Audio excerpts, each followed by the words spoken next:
O Alexandre de Moraes tomou uma decisão que deixou o Bolsonaro com medo e o Carluxo dando o piti, que é aquilo que ele mais sabe fazer. O Alexandre de Moraes ordenou que a Polícia Federal ouça o Bolsonaro em até 10 dias sobre os acontecimentos antidemocráticos em Brasília. E o problema desse depoimento não é nem tão diretamente relacionado àquilo que o Bolsonaro possa falar com relação a ele próprio, mas as consequências para Anderson Torres. Porque você sabe que o Anderson Torres, ele tá trabalhando sim para fazer um acordo de delação premiada. E a consequência desse depoimento do Bolsonaro pode ser uma pressão no Anderson Torres que poderá resultar numa delação premiada. E eu quero que você coloque aqui nos comentários, você gosta quando o Carluxo dá o piti? Você curte quando o Alexandre de Moraes dá essa pressionada no Bolsonaro? O Anderson Torres vai fazer delação premiada? Deixa o seu like se você gosta quando você vê o Bolsonaro se dando mal juridicamente e se inscreva no canal. O Alexandre de Moraes, ele emitiu essa ordem para que a Polícia Federal ouça o Bolsonaro em até 10 dias. Ou seja, foi em caráter de urgência. Então o Bolsonaro vai ter que prestar depoimentos em até 10 dias na sede da Polícia Federal, um local que ele já conhece muito bem porque teve que prestar depoimento no caso das joias. E você sabe muito bem que esse caso das joias o Bolsonaro tá ficando cada vez mais indefensável. Link aqui no card, porque já comentamos recentemente sobre esse assunto. E aí o Bolsonaro vai ter que falar sobre os atos antidemocráticos. O Bolsonaro não gostou, não foi nem do depois dele ter que prestar depoimento, mas ele não gostou da forma como o Alexandre de Moraes fez o despacho, uma forma muito ríspida.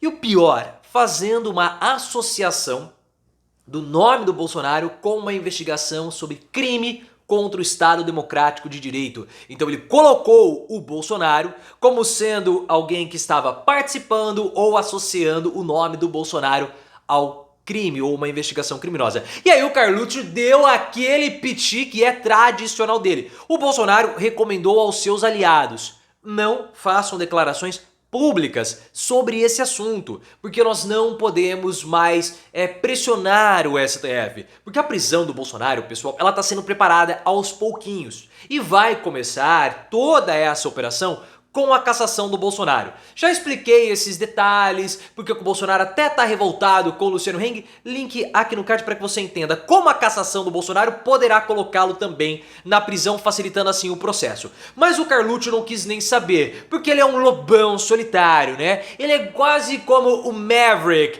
do Top Gun, ele age pelas próprias regras. E é o que ele fez, enquanto esse helicóptero passe aqui, deixe o seu like. Ele publicou numa rede social o despacho do Xandão e chamou aquilo de piada. O Brasil é o país da piada e colocou lá um monte de risadas. Eu não sei se o Bolsonaro autorizou ou não o Carlos fazer essa postagem, porque a gente nunca sabe quando eles estão bem ou quando eles estão de malzinho, porque isso acontece bastante. Mas o Carluxo, ele não seguiu a recomendação do Bolsonaro a respeito dessa situação.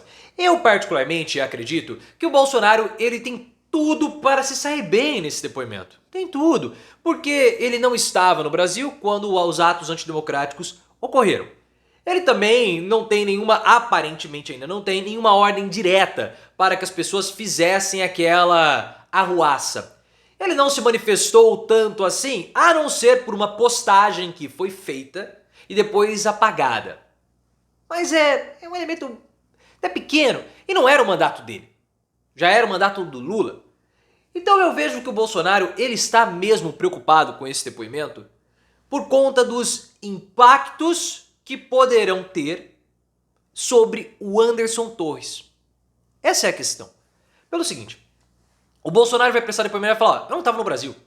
Ah, o que você achou? Ah, eu achei um absurdo, né? As pessoas têm o direito de se manifestar. Ah, por que você não falou para as pessoas não saírem dos acampamentos? Olha, porque as pessoas estavam falando, até o próprio governo Lula entrou em contato com os quartéis, falando que não precisava desarmar, que as pessoas iam se dissipar sozinhas. Então ele tem argumentos. Só que cada argumento do Bolsonaro que o exima da culpa aumenta a pressão sobre o Torres. E esse é o grande problema. Porque o Anderson Torres, pessoal, ele vai ter um papel central nessa prisão do Bolsonaro. A Bela Megali, colunista do O Globo, trouxe a informação para nós muito interessante, de que tanto o governo Lula quanto aliados próximos ao Lula não enxergam nesse momento elementos suficientes para que o Bolsonaro possa ser condenado e mais ainda, possa ser preso. O caso das joias e o peculato, eles constrangem, sim, constrangem, mas não seriam elementos fortes o suficiente para a prisão do Bolsonaro. Eu discordo dessa análise dos aliados do Lula. Porque, Bolsonaro tentou pegar as joias de 16 milhões. Isso ficou claro. E nós estamos vendo como que ele está ficando cada vez mais indefensável nesse caso. Mas enfim, vamos continuar aqui com o ponto de análise do governo Lula. O que poderia mudar na situação do Bolsonaro seria o Anderson Torres. Caso o Anderson Torres tenha algum elemento novo que possa associar o Bolsonaro aos atos antidemocráticos e ao ataque às instituições republicanas. Esse é o ponto que, na visão e na interpretação do Partido dos Trabalhadores e ao entorno do Lula e do entorno do Lula, o Bolsonaro pode se dar mal. E eu quero que você coloque nos comentários, você concorda com essa interpretação do governo Lula? Você acha que somente o caso de peculato nas joias é insuficiente para prender o Bolsonaro? O que mais precisa ser feito então para o Bolsonaro ser preso? Que medo que as pessoas têm de prender o Bolsonaro, né? Coloque nos comentários por que você acha que as pessoas temem a prisão do Bolsonaro e, claro, se inscreva no canal. E aí começa todo o problema para o Bolsonaro. Porque se o depoimento do Bolsonaro pressionar o Torres, ele pode soltar a delação premiada porque ele tá mal. O Anderson Torres já está preso faz quase 2 meses. E se todos os crimes dele forem de fato configurados, ele pode pegar quase 30 anos de prisão, 26 anos. E desde que ele está preso ou foi para prisão, tudo bem, está numa sala adaptada, não está junto lá com os outros marginais, mas ele já perdeu, se não me engano, 12 quilos, está sofrendo com problemas psicológicos graves, ele tem 3 filhas, ele só viu até esse momento a filha mais velha dele, que vai lá aos finais de semana. As filhas mais novas de 11 e também de 9 anos não o viram, não estão mais indo à escola, estão fazendo acompanhamento psicológico.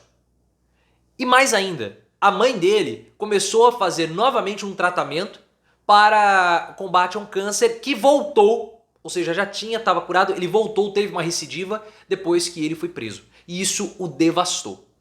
Por todos esses motivos, o Anderson Torres, ele fala que não vai fazer delação premiada. Ninguém acredita nisso, porque ele tem se distanciado do Bolsonaro e buscado uma aproximação maior com o STF. Por isso que em Brasília, até a própria família do Bolsonaro acreditam que o Torres vai sim fazer um acordo de delação premiada contra o Bolsonaro, porque delação premiada você só pode fazer com quem está no nível superior ao seu. Você não pode fazer um nível hierárquico abaixo. Mas já expliquei essa história do Torres, link aqui no card. Mas, pessoal, tem um ponto aqui que é muito importante.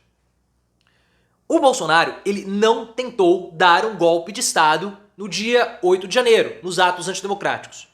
Se as pessoas, como eu tenho visto Leonardo Sakamoto e outros, continuarem indo por esse caminho, a chance do Bolsonaro escapar é muito grande. Porque não tem como você dar um golpe na 8ª economia do mundo, na 10ª economia do mundo, como é o caso do Brasil. Não dá. Nem no Peru, que houve uma tentativa de fato de dar um golpe de Estado, foi conseguido. Por quê? Porque o capitalismo não tolera esse tipo de situação. Não é compatível com o capitalismo moderno. Desregula completamente a economia. O que o Bolsonaro tentou fazer, e aí que está a tese que vai prendê-lo, que é a tese dos procuradores da investigação, ou das investigações, que é aquilo que nós estamos falando no canal desde 2019. O Bolsonaro, ele promovia ataques às instituições republicanas. E o Bolsonaro, ele era o chefe de uma organização dentro do Palácio do Planalto que tinha militares, deputados, senadores, outras figuras políticas e financiamento privado para atacar as instituições. Então os atos antidemocráticos do dia 8 de janeiro, eles configuram dentro desse contexto, que é a tese defendida pelos procuradores. Se for a história do golpe, e o que a defesa do Bolsonaro está fazendo? Não, nós não tentamos dar golpe nenhum. Claro, porque não houve golpe. E eles estão tentando puxar sempre a defesa para a história do golpe. E toda vez que eles puxarem para o golpe, nós temos que puxar para as instituições de ataques ao Estado Democrático de Direito e às instituições republicanas. Porque aí sim, o Bolsonaro, como chefe de quadrilha, poderá ser condenado. Golpe não condena Bolsonaro. Chefe de organização criminosa para atacar as instituições, isso condena e condena muito.